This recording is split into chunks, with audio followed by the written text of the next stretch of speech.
How good is Conor McGregor's striking? How good is Jon Jones' grappling? How good is Khabib as an overall mixed martial artist? Well, to find out, we thought we'd go and ask Fight Dialogue's Tim Gallagher, who set up his podcast a couple of years ago. He's going from strength to strength. A Brazilian Jiu Jitsu brown belt, lifelong martial artist. I couldn't have thought of anyone better to have on this week's podcast. Yeah, I mean, I go into painful detail because, of course, if you leave anything out, the internet will just thrash you. The UFC has at least one eyeball on that organization at all times. Loads of guys used to try that.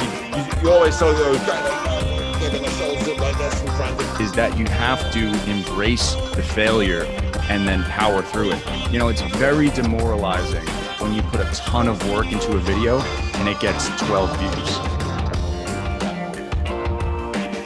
So this week we have got Tim Gallagher from the Fight Dialogue. How are you doing there, Tim? I'm good, Alex, man. Thank you for having me. It's an honor to be here. No, it's great to have you on. Ever since Paul mentioned that you're working with Revgear as a whole, I thought it would be great to get you on the podcast. This is a new thing for us. So you've been doing this for a while, right? Yeah, about 2 years. It started off as just a podcast, and then, you know, it's kind of hard to get noticed in the podcast genre, I guess you can say. You just kind of put yourself out there with your podcast, and hopefully people start listening. And we did get some people that started listening to the Fight Dialogue podcast, but eventually I started to branch out into other videos to kind of just bring attention to the channel and to the podcast. And I kind of stumbled upon some video styles by chance. And one of the video styles that seems to be most popular with our viewers are the breakdowns, the analysis of popular fighters. You just did Jon Jones, which we've just been talking about a moment ago, which I've just watched all the way through. Right. And it's pretty detailed, right? Yeah, I mean, I go into painful detail because, of course, if you leave anything out, the internet will just thrash you. And sometimes even when you go into detail, the internet still thrashes you. But yeah, the video is called "How Good Is Jon Jones Grappling?" And I have another series where I break down the striking of fighters. And what it really is, and the reason I think it resonates with so many people is that what it is a compartmentalization of a fighter's skill set. And I think that's the most interesting thing about fighting, is breaking down the skill sets of fighters into increments. Because you can look at any two fighters, and most of the time you can make a good guess of who's going to win that fight before they even fight. You know, because you're looking at that fighter as a whole, right? So that's why they have odds makers, you know, that they have the Vegas odds, and, you know, they have all different types of betting odds, because from the outside looking at these fighters, you can kind of tell how good they are, right? But what happens when you start to break down each individual skill set? You might have a fighter that is leaps and bounds better in the grappling department, right? But the certain takedown that he likes to use oftentimes will put his neck in danger. Now you have the other fighter who has terrible takedown defense and, generally speaking, is not as good of a grappler, but maybe he has a very good guillotine. You know, that's when you that's when you start to have very interesting matchups. And I think that's what people look at is, I know who the better fighter is, but can the worse fighter still win the fight? And that's always what made MMA interesting. Yeah, exactly. And that's why I try to focus on MMA mostly.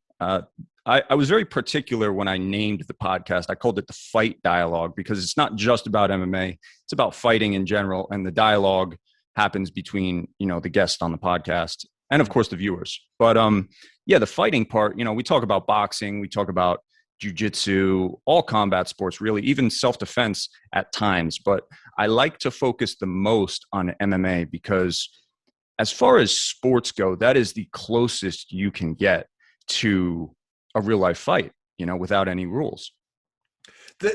The thing with the fight breakdowns is, did you ever have to do this in a coaching setup? Like we did this a lot with back in the day in the fight team, where we'd have one of our guys, whichever one it was, fighting another fighter. And usually you could get some video footage and have a look at what they were doing.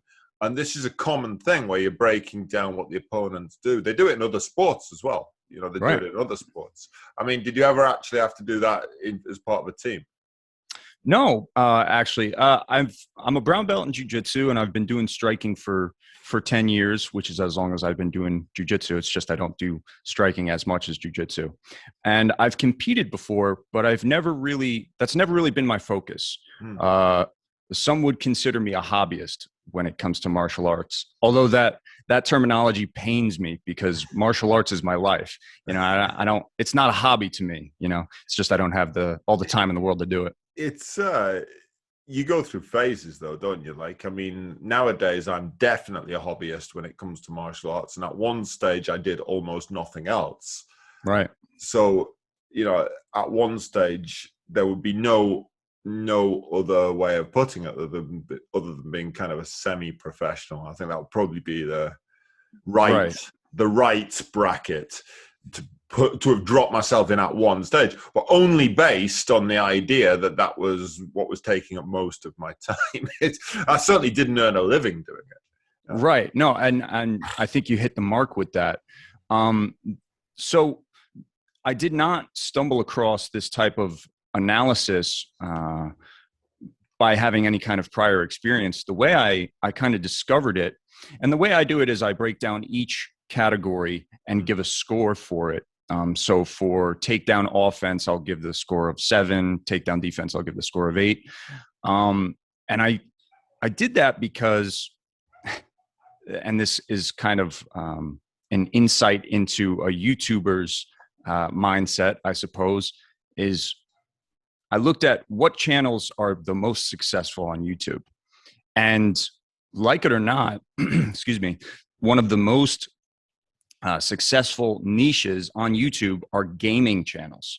Okay. You see that with guys, who's that crazy guy who speaks like a lunatic, probably from Wales, who does Minecraft all the time? Oh yeah, there's a ton of them. Oh, yep. I would shoot that guy. But for some reason, I'd shoot him in the mouth just to shut him up. Jesus Christ. Oh, I totally understand. But for some reason, I get it, for some reason, those channels are super popular on the internet. Mainly due to parents with children who they've mistakenly allowed to have YouTube. Yeah. And I know exactly what you mean. I know there's probably some truth to that. So when you were breaking down these fights, like, because the first thing that I kind of looked at when I was looking through those fight analysis videos was it's very similar to the process being used by a team looking for the chinks in the armor of their guy's opponent. Very similar. And you know, over the years you would have guys who were great at one thing or great at another thing, or perhaps the gas tank wasn't so good, or you know, I'll never forget going into a fight myself as being the guy who was fighting, and my coach, or I'll say my coach, my cornerman says, after I came out of the end of the first round, says, right, well, you best knock him out in the second round because you're never going to last to the end of this fight. That was his team talk. That was that was the advice I was given. But brutal honesty. But we had a member of the team who was actually very, very good at this skill. Very, very good. And he would note things like that most guys would never see. And he was a pretty high level fighter himself. He was an awful coach, but an actually excellent cornerman, which is a slightly different skill. So in the gym, he was an absolutely hopeless guy to try and learn anything from. Yeah. But he was the guy that everybody wanted in their corner because he would spot something that nobody else would see. Yeah, it's definitely a different setting, and some people thrive in it. Yeah. But yeah, if I'm being 100% honest, it had nothing to do with a team setting or anything like that, and it all came down to video games. I've played a lot of video games, and I was looking for ways to make my channel more successful, and I was scoring fighters based on the way they do it in video games. If you play a lot of video games, particularly RPGs or fighting games, they'll have all your character skills lined up and say he's a 5-star in this, a 4-star in that. And that's kind of what I stole the idea from. And it seems to have worked, at least to some extent. So, but yeah. What was the motivation? You just said, like, looking at it from the perspective of a YouTuber. Mm-hmm. And I've become more interested in podcasts over the last couple of years. And when I suggested doing one for the Revgear channel, there was a variety of reasons why we wanted to do one for Revgear. And the main one was that we could go in from a lot of different angles and maybe get a bit of a unique look at how the industry works, because we operate in almost every area. Where, you know, like if you're a promotion, so if you're the UFC or you're Lion Fight or Fight to Win or whatever, you're a promotion, you have a limited show. I mean, the UFC might be exceptional in this, but on the whole, you have a limited angle, if that makes sense. But no, it's perfect sense. What was your motivation to want to start a podcast or want to start a YouTube channel? In fact, forget the podcast. Let's just go with a channel, the whole thing. Right. So I spoke earlier about being a hobbyist, not by choice, because like I said, martial arts is my life, man. I think about it constantly. I always want to train, but it's just not possible. And you as a father with, you know, responsibilities, realize that I've got 2 kids and you can't always train. You know, you kind of, somebody told me this once, and it was a professional fighter, but I can't for the life of me remember who it was, but they said you have to be selfish if you're going to be a competitive martial artist, because it's all about you, you know, is what it comes down to. It's all about you and your training and your preparation for your fights. So I was looking for ways to be involved with the martial arts community without having to leave my house. You know, I also live in a part of the United States that it doesn't have a lot of MMA schools around. Where is it that you're based? I'm in Northeast Pennsylvania, right. And the state next to me, New Jersey and New York, have tons of places. And I used to have to travel to New Jersey just to get in some jiu-jitsu training. And that's where I actually started training. And luckily now there's more schools making it to Pennsylvania. But yeah, the whole time was spent traveling to go train, and it kind of sucked. But even now I'm about a half-hour drive from my school. That's the closest one. So it's not like I can be there all the time. And of course I have a full-time job. I wish YouTube was my full-time job, but it's not. You know, and I got kids, so I got to find a way to be involved with the martial arts community in some other ways. And I thought that a podcast would be a good idea. The media angle on martial arts, you know, it's grown and grown and grown since the early days. And, you know, we maybe do something about that another time. But in the early days, mixed martial arts was dominated by the forums. Like, I mean, forums are almost like dead now, aren't they? Like, they got Reddit, and then like, but on these P2P forums that were everywhere at the time, the big one in the UK was called SF UK, Submission Fighting UK, and then it managed to move over onto the Cage Warriors forum, which is the British promotion Cage Warriors, which kind of moved on to it. I don't know. I mean, there was obviously Sherdog's forum in the US and maybe one or two others, but like this has blown up. Like, I mean, the whole media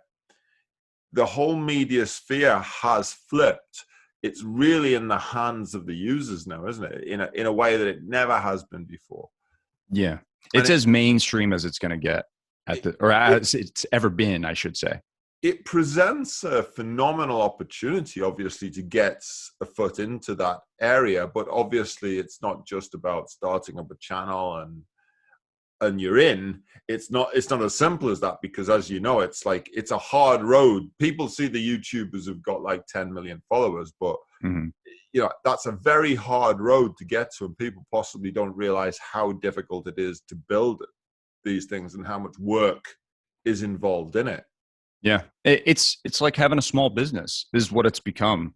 It became just a means to talk to friends about martial arts. Like I said, it was just a way to be involved more with the martial arts community more of the time. But it became a small-time job, or a part-time job, I should say, once I realized that, it could actually be something that's lucrative. But, you got to put the work into it. You got to advertise it. You got to find different ways to get more views, get more clicks. And that's the truth of it. And listen, I'll be the first. What's the hardest part of that phase? What's been the hardest part of that process? So when you started, obviously, you probably did what most people did or do when they do something like this, where they get onto YouTube, they work it out, they have a look at a few channels that they kind of like and start putting something together. But there's that little tipping point, isn't there, where you realize, oh no, actually I'm gonna have to put a bunch of work into this. Yeah. So what was your process? Well, I think that's the first hump that you have to get over, is that it's not going to be something that you just do every once in a while, set it, forget it, and in a couple months you'll have 1 million followers. That's not the way it works. So that's the first hump that you have to get over, is knowing that you need to dedicate a lot of your time into it. And the second thing, which can be said for most difficult tasks, is that you have to embrace the failure and then power through it. It's very demoralizing when you put a ton of work into a video and it gets 12 views. It's terrible. But it's okay. I know. Listen, we've all been there. We've all got a channel, right? So I'm still there. Yeah. And so am I. Not all my videos are a hit. Some of them do terrible. But YouTube does an excellent job of giving you all different types of stats and analysis of your video, who's watching, when they're watching, et cetera, et cetera. So you got to look at that and look at where you failed and try to improve upon it. And then you just need to realize that even though the video didn't do well with views, it doesn't mean it's a bad video. I think that's very true of a lot of the content that goes out there. And there's a tipping point, and that's the thing that I think a lot of people don't see. The tipping point on these channels tends to be, it's a break, it's a change. It's like maybe one video goes viral and then they get a ton of subscribers off that one thing, which then allows them a lot more people to see their back catalog, which brings it right up. But the other thing that I think a lot of people don't see is it requires a level of commitment and consistency. And the consistency thing, like one of the reasons for the Revgear YouTube channel wanting to do a podcast was to be able to produce consistent videos. Yes. Now, we've produced, for example, we did a whole documentary, which was it was 10 minutes. I mean, it could have been 20 minutes if we'd used all the footage that we had, on the Titan fight team in London, which was Brad Pickett's team and a bunch of guys that, you'd probably have an idea who they are. Yeah? Of course, yeah. Yeah. And we produced this fantastic documentary. We did a bunch of work, drove to London, spent, I knew a lot of the guys already, but we did all this stuff, and I think it got about 1,000 views or something. Yeah, we'll go back, but the quality of the content was like top draw, but top notch, exactly. But and again, that's one of the things that you have to push through. You have to push through it. Just stay consistent, and maybe instead of finding ways to make your content better, because like you said, it's already top notch, just find ways to get it more exposure. You got to get it more exposure. There's tons of examples of content that is just absolute dog shit. and some that are somewhere in between, but they get so many views. Why is it? It's because they have the exposure. Before today's podcast, you and I were talking a little bit about Joe Rogan's podcast, and his format for podcasting is very organic. You know, they kind of just shoot the shit and talk about whatever, which I think is appealing to some people. But it's also a 3.5 hour long podcast where you got to sit through them doing drugs and, drinking beer and all this other kind of crap. So in a way, I got to say this. I did watch one of those. Now you've said doing drugs and drinking beers. And there's nothing wrong with that if that's what you want to do. But when you're listening to it, it's a little different. Well, if you haven't seen it, anyone who's watching this podcast on this particular episode, if you only ever watch one Joe Rogan Experience podcast, make it 1,666, because I cried laughing for 3 hours. And I believe that if I'd been smoking weed all morning or afternoon and then listened to it, I would have probably cried laughing for the rest of the evening. It was hysterical. But it was because they were baked. They were absolutely baked. And like I said, for some people, it's appealing. I love the Joe Rogan podcast. I also think it's hilarious. And I mean, he's a comedian, so it kind of just comes out of him. But at the same time, you can't just do whatever podcast you want for 3.5 hours, because it might be a different type of podcast that people don't want to listen to it for 3.5 hours, you know? So you got to find the right formula, but even once you've found that formula, you need to find a way to get eyes on it. And Joe Rogan already had the platform to get eyes on it. So he could have done anything. He could have done any kind of podcast he wanted to. He'd still get a lot of views. I'm scheduling a podcast with Mike from Hard to Hurt. I don't know whether you've seen his channel. I have. Yeah, I see Mike. He's fantastic. I see Mike. He's fantastic. Yeah, he's a great guy. And he did the street. I talked to him privately. Like, we haven't done the podcast yet. We'll probably bring it back up on the actual podcast. But I talked to him privately and about how because he's on about 300K subscribers, but some of his videos get some insane amount of views. It's much more successful than me. He's getting, he's been at this a long time. He was talking about the street beefs thing, and he went and got linked with a network, and that's what threw him forward initially. But he's put a huge amount of work into it. And again, it's that consistency. He has a video going out he's got at least once a week, probably more. I notice once a week, so maybe he probably puts out more than that.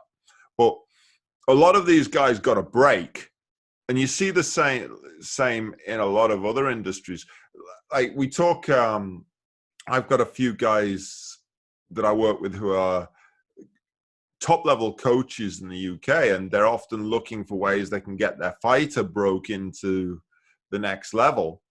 And I often say to them, look, guys, you got to realize this is a business like any other, and it's not just what you know, it's who you know. Yeah, no doubt. It's very much like that.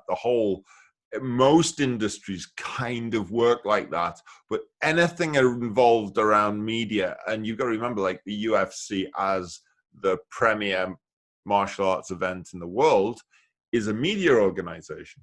At the end of the day, they're a media organization. It's an entertainment organization is what it comes down to. Yeah. Anything that has media is something that's based around people's entertainment, right? And the UFC is the perfect example of that. But on the subject of fighters getting exposure, I think it's never been easier. Of course, it's not easy, but it's significantly easier than what it was, of course, because you had a period of time where MMA was not even as big. But especially with the UFC buying all these smaller organizations now. Because no one loves a monopoly as much as the UFC. A monopoly it is, but if you're a fighter, it's fantastic. Why? Because when they buy these organizations and then they put them on Fight Pass, that means that the UFC has at least one eyeball on that organization at all times. And if you pull off a spectacular victory, for as small as that organization is, the UFC is going to see it. Yeah. And a lot of the guys that are coming on the Dana White's Contender Series and getting into the UFC on short notice, if some guy falls out, they call this Joe Schmo up from wherever the hell he's fighting out of Kansas, and they get him to fight. And the reason is because, yes, it's kind of a monopoly, but across this monopoly, you have so many organizations that the UFC is looking at all at the same time. So as a fighter, it's very good for you. Do you pay much attention to ONE FC? I do. I love ONE FC, but there's some cryptic shit going on with ONE FC. I'm not sure if I buy all of their bullshit, but as far as their fighters go, I think they're fantastic, and they put on some very good events. Hold on. You can't say there's some cryptic shit without actually explaining what that is. I'm not aware of what this cryptic shit is, so I need to know now. Well, they don't have any kind of anti-doping anything or drug testing that I'm aware of. And they're in from some ways, Southeast Asia. They of can't course do that. The entire country would be disallowed.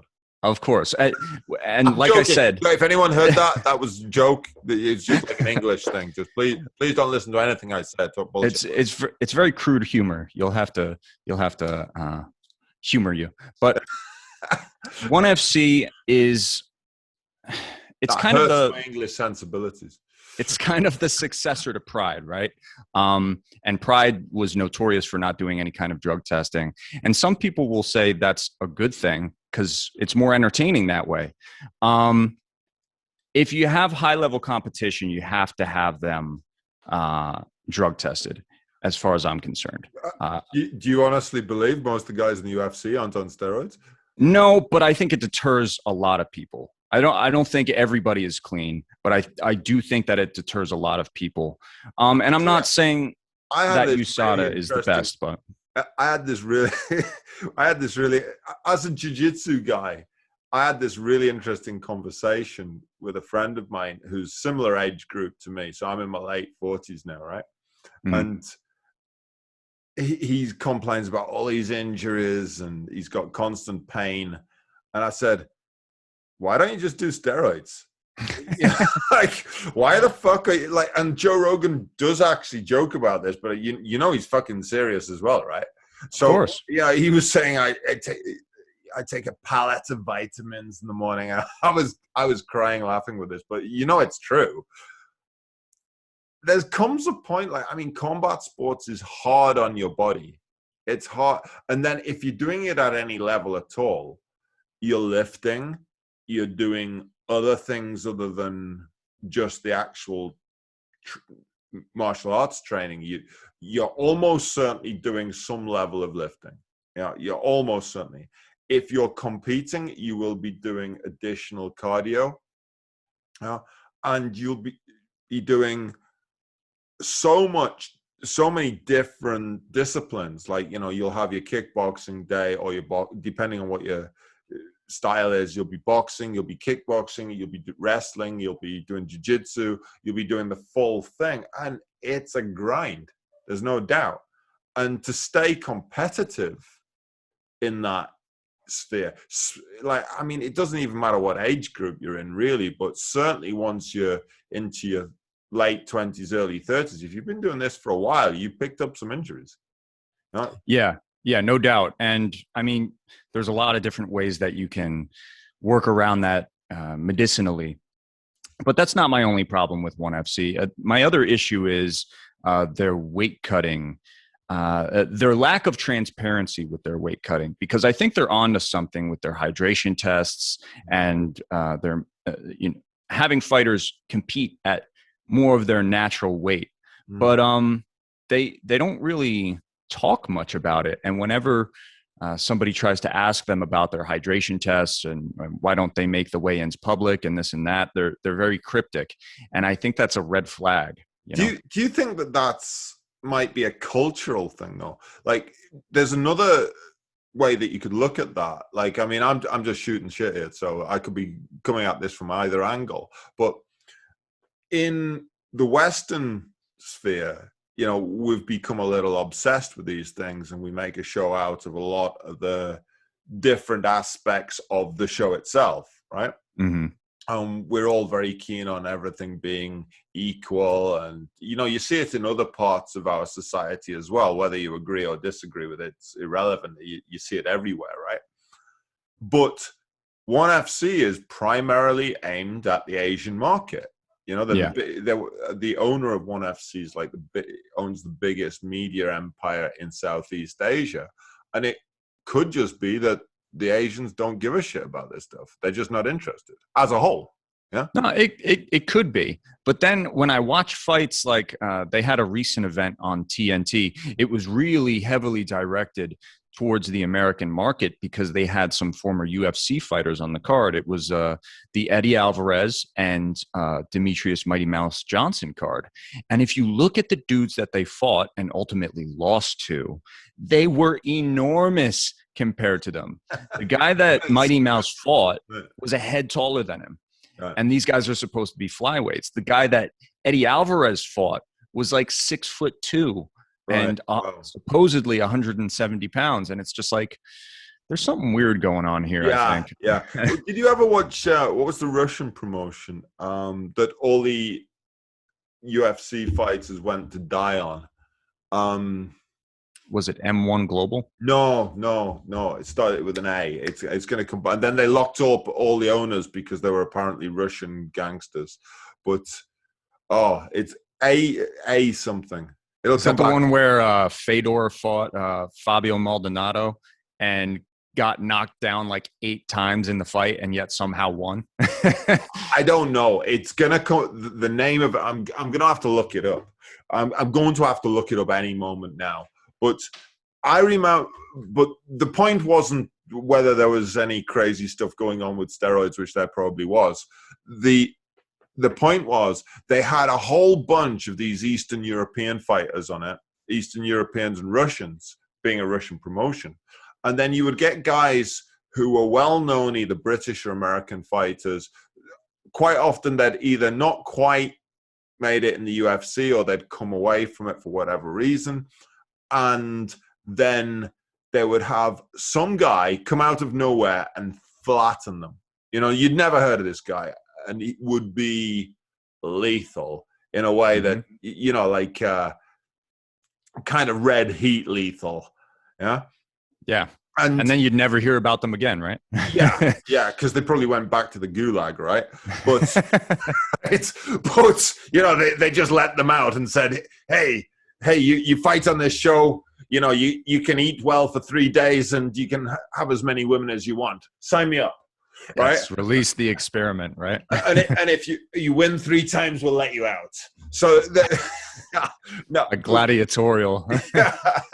But in all seriousness, there was these guys. I remember watching one guy who I can't remember who it was. He demolished, but he demolished him, and the guy he was fighting was no slouch, but he was lethal. And I'm thinking, why the fuck's this guy not on the UFC? Why I was looking at this guy thinking, how high up the ladder would he have to go before someone's going to give him some serious opposition? And I was looking at the divisions thinking, could be top 20 for sure, maybe top 10 even. Yeah, but totally unheard of. That's the point. Totally unheard of. And I wonder in ONE FC whether you've just got guys who are like, they're appealing to the Asian market, and their whole drive isn't to be in the UFC. It's because they want to appeal to their home audience. Right. And they've definitely cornered that Asian market. And there's probably some contractual things with ONE FC that ONE FC makes sure that they nail down when they first sign these fighters, like, you will not go to UFC like ever. I'm sure that happens sometimes, but they have the kickboxing division, the Muay Thai division as well. One of my good friends, the guy I train with, Juan Cervantes, fights on ONE FC. I'll have to hook you up if you want to interview him sometime. He'd be a good guy for your podcast. Yeah, but no doubt. Juan's allowed to fight on other promotions here. Really? Yeah. So yeah, some fighters have very open open relations with their promoter, and they allow them to do that. I know the PFL is like that because they let Kayla Harrison fight in Invicta when the PFL didn't do their season in 2020. So I thought that was very cool of them to do. And that's something that you saw all the time in the early days of MMA. You know, you had Randy Couture fighting like 3 or 4 different promotions. Anderson Silva fought in like a million different promotions simultaneously. So I met Anderson Silva at Cage Rage in London. Yeah. And that was before he spoke any English at all. Like, I mean, there was his girlfriend or wife, whoever she was, translating for him. And he was fighting Lee Murray, who had his whole crowd, shall we say, from London there, being, shall we say, unkind to our Brazilian friend. And that wasn't smart. No, well, I think Anderson was going to do what he was going to do regardless. And it wasn't a spectacular fight. It was a very measured fight, but he demolished Lee Murray. You know, in a less than spectacular fashion, but it was very clinical. Yeah, clinical demolition, which probably didn't do him any further favors with the fact that he won the fight and won against the homeboy, so to speak. But yeah, I mean, despite the controversy, he was fighting on pride at the same time, and yeah, despite the controversy, Lee Murray was a pretty tough guy. So it's not like Anderson Silva was fighting pushovers back in the day. Like even before Anderson Silva came to the UFC, he fought some really tough guys. Yeah. And Lee Murray was a good boxer. You know that was the and at the time, you know, this is a time and a place. Like boxing's come into the UFC, but there was a time in MMA, like where if you had a guy who could box for real, was a good boxer, and then just learned to deal with some leg kicks and could stop somebody taking them down, then there would be a force to be reckoned with. And I think that's an interesting point that you bring up, because I think the thing that progresses martial arts the most and the quickest is being a bit retrospect and looking at things that maybe people nowadays would say, oh, that doesn't work. But you look back, you take those moves from an older martial arts or a martial art that people say won't work, and you find a way to make it work. Jiu-Jitsu. Now we're going to get into a great conversation, and this is totally downhill. We're going to piss off so many people in the next 15 minutes that this video will probably go viral on the basis. We're going to spiral out of control here. Yeah. So if you look at any martial art that's been introduced into MMA, you could say that, you know, it's been around for a while. It's not particularly revolutionary. Jiu-Jitsu, even though the Gracies, you could say, perfected it, Jiu-Jitsu's been around for centuries.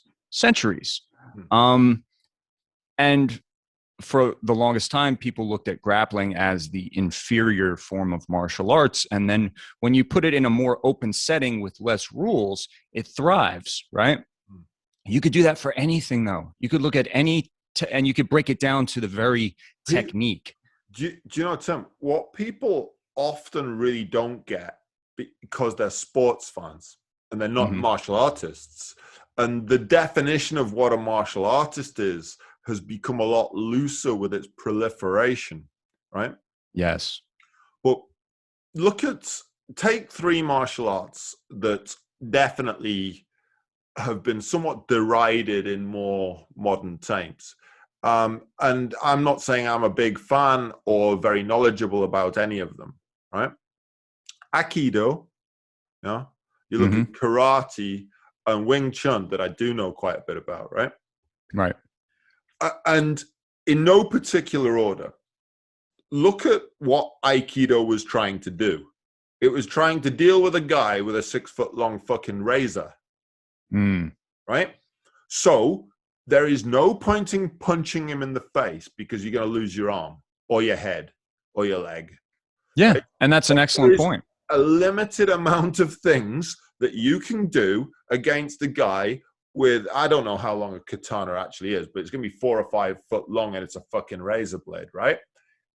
And you get hit with that thing once, you're probably dead with a guy who knows how to use it. So all you can focus on doing is taking that blade off him or put him in a position where he can no longer kill you with it. And that is the sole purpose of that martial art. Yes.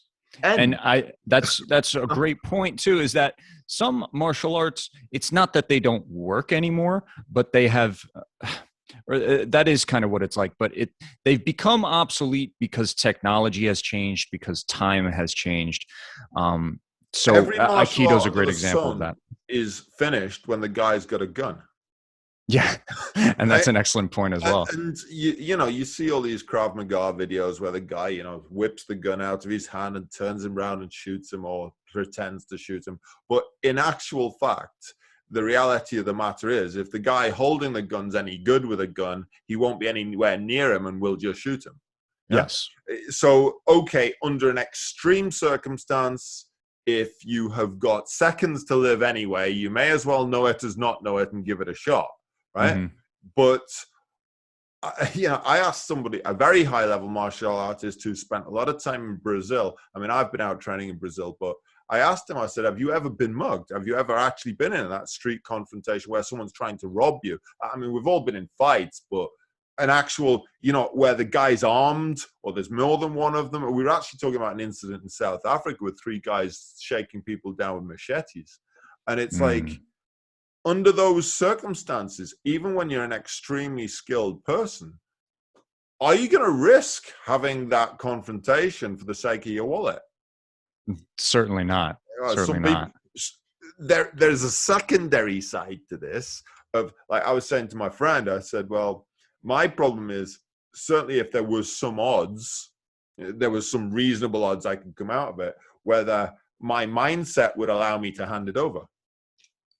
Which is, it's a difficult thing, but right. And we're talking about getting mugged, but if it's a situation where it's life or death, now you've got some harder choices to make. That's yeah, for sure. So we take 2 other martial arts, very derided in modern times, but karate. Yeah. Now you got guys like Machida who clearly can use it. Stephen Wonderboy Thompson is another phenomenal. I was lucky enough to train with Gunnar Nelson at Mjolnir in Iceland a few years ago. And I did some stuff stood up with him. Most people just want to grapple with Gunnar, right? He's fantastic in both. Yeah. And I got to tell you, I spent a lot of the rounds we were training just staying away from his backhand. Yep. Like, I'm an experienced boxer, and I was doing everything. I knew how dangerous it was, and we were moving around and throwing and what have you. And I'm like, I'm not being in a position where I'm going to get hit with that. Yeah. Now, when you're into an MMA context, because all we were doing was stand up.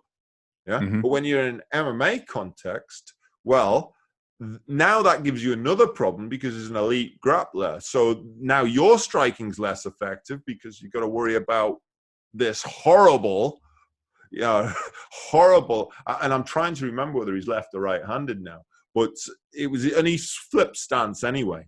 But his backhand, his cross, whether it's from his left or his right hand, is lethal. So you're spending a lot of your time using your footwork to cut off that angle, but that's giving him other options. And he's very mobile himself. His footwork is fantastic. So, but there's karate from 2 world-class martial artists. So what does that tell you about karate? Well, I'm going to finish off with Wing Chun and then I'll circle back. I did Wing Chun alongside boxing for a long time, and I did a lot of other martial arts as well, and trained in a gym full of Muay Thai guys and kickboxers who all got in the ring, and we all did on a almost daily basis. Yeah. And I could box, but I had Wing Chun and I learned Muay Thai as well. I'd never call myself a Muay Thai guy, never. But, I had some ability to, do some of the things that they did and also at least know what they were probably going to do. Right. Right? Wing Chun is taught horribly by, I would go as far as 99% plus of anybody out there who does it, right? And when I say taught horribly, that obviously implies of why it's horrible. Right. And there's nothing wrong with the system. There's never, ever been anything wrong with the system. And I would say that about karate too. So I'll circle back. There's nothing wrong with the system. But when you water it down for long enough, it's not the system anymore. Oh, and that's a problem that you see in even some of the more respected martial arts, is the gentrification of martial arts. And Jiu Jitsu, which I'm pretty involved with, has gone through that cycle several times. Judo, as much as I love the art of judo, what it is a very gentrified version of the earliest forms of jujitsu. And then, they cycled the Gracies and the Japanese guy, I forget his name, cycled Kano. back. Yes, Kano's the judo guy, and then one of his disciples ended up teaching the Gracies some forms of judo and jiu-jitsu. But the point I'm trying to make is you go through these cycles of where it starts to get watered down because it gets too far from the source. And that's okay. It doesn't mean that the system doesn't work. It's just you need to cycle back to the root. I met a guy about halfway along my martial arts journey and I was done with Wing Chun, right? I was done. It had some cool stuff and I could make certain things work with certain people, but a lot of the reason I was making them work was because I could box. So, I had footwork, I had timing, I had sparring ability as well. But I met this guy about halfway along, and I'll describe it as, he's called Alan Orr. He's out in New Zealand now. He's BJJ black belt as well. He is an extremely skilled martial artist. He's one of the best coaches and teachers I've ever met in my life, and I've met a lot of them. But the easiest way I can describe how he changed things was almost like, bear in mind that I'd probably done over 10 years Wing Chun at this point, right? What it was like was my code was broken. So anybody who knows about coding knows that if the code is broken somewhere, anywhere in the chain, the whole fucking program doesn't work. Yeah? Yes. And what he did was simply take the bit out that was wrong and plug in the stuff, the right code, and boom, it all worked. And here was the crazy thing, right? My level and several other people who went to him at the same time went from, it quantum leaped, I think was his. So it looked like you've been training for, say, a couple of years, and then next week you look like Jackie Chan. And that's right. And that's exactly that's a big part of Bruce Lee's philosophy, is just taking the things that work from different martial arts and plugging it in to work in the right context. Well, in this case, it's not what Bruce Lee said, though. I've got to be careful here, right? Because that's not actually the right analogy. What it was everything that I'd been learning, I was just missing 20% of the code. So it wasn't a case that what I'd learned was wrong, or that I had to discard anything, but there were just certain fundamentals that were being taught so badly, and so they were so wrong, they were just never right. They were simply never right. But once you had that changeover, once the correct code went in, then everything else started to work. It was like a plug-in. It was like, so it wasn't a case of discarding or taking or adding. It was just a case of, right, this stuff's bad. It's just wrong. This stuff's right. Now press play. And suddenly it all works. And it works now, what's the reason why you don't see Wing Chun guys, or very few, if any, guys would say Wing Chun, and so few karate fighters? It's coming through a little now, but in mixed martial arts, simply put, because most of them are still being taught by guys who don't know what the fuck they're doing. It's as simple as that. It really is as simple as that.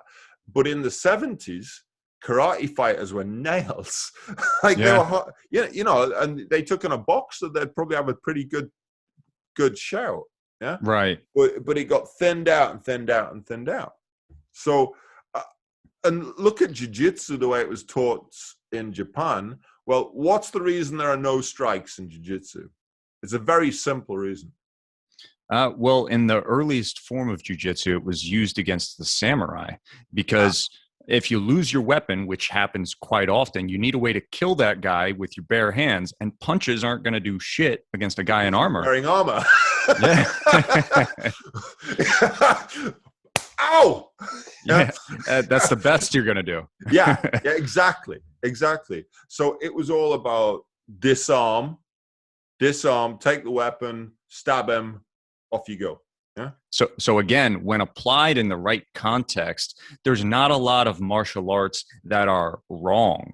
You know, you just have to apply it in the right setting. And then we circle back to Aikido, and there you've got your answer. Like, it must be a great skill to have if a guy comes running into the room with a 4-foot razor sharp katana.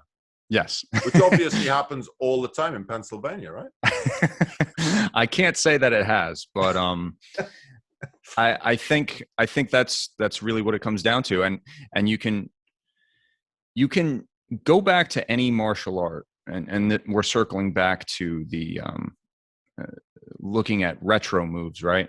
Yeah. You can look at any one of those martial arts and take little things from it, little techniques, and try to reincorporate them into the sport and into martial arts in general. And I think that's where, as backwards as it sounds, that's where the progression comes from, is actually looking at the past and what fighters used to do, and see if you can make it work in some way today. You know, and to circle all the way back, that was in the Jon Jones video.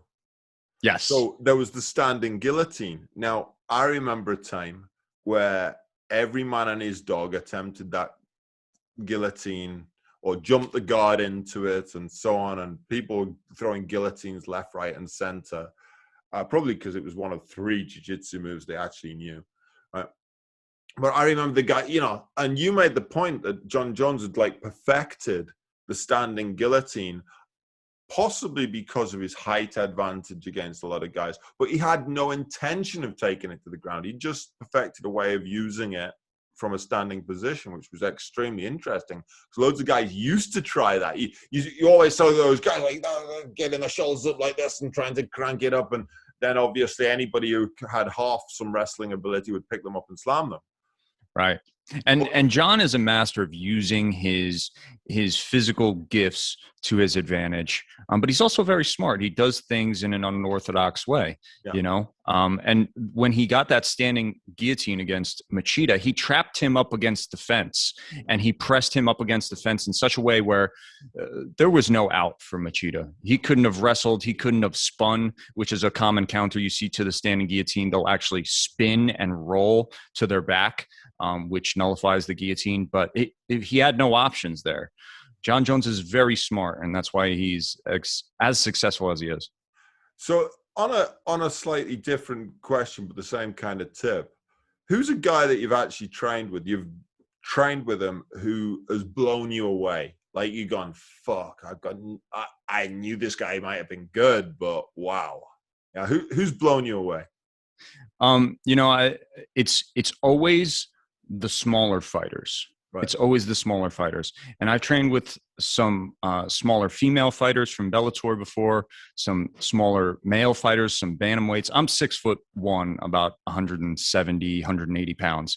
So I'm not a small guy. I'm not enormous, but I'm not a small guy. And when I train with these smaller guys, I'm blown away by the technique. They have better technique because they have to, because it compensates for their lack of size. But train with Roger Gracie, he might flip that belief. Well, Hodger's just a legend, yeah. You know, and if I was across the pond, I definitely would train with him. I can't remember the last time he came over here. And when he does, he usually comes to New York anyway. But yeah, it's truly terrifying. And what's even more terrifying is when you have a big guy that can match the skill of a small guy, and there's not many of those out there, but there are some. Name the name. Who's the guy who's like just, or girl who's like just turned you on your head? You go, wow, that's just another level.